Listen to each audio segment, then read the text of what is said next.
needed to mount a piece of sheet metal to a bench, so I wanted to create like one of these. So it's like a divot with a hole,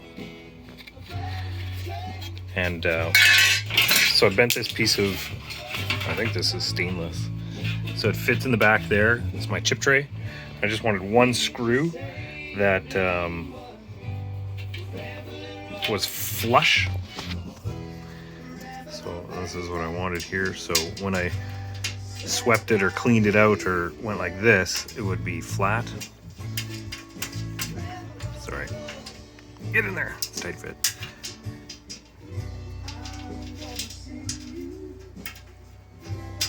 So it's flat. The divot is under there. Somebody graffitied my bench a long time ago. So with that, I found the tool for it. So this tool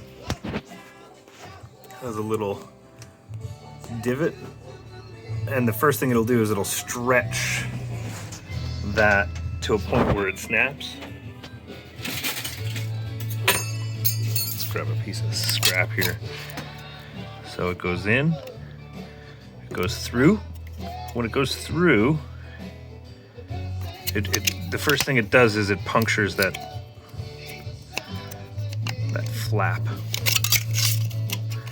And then you can push through, it goes flush to the die. And if I go push all the way through, that's a 1/2 inch hole. But what I also get, this stuff has a film on it. But look what I also get. I get a washer. Look at that. That's the scrap piece that comes out of it. Oh, what a cool tool set.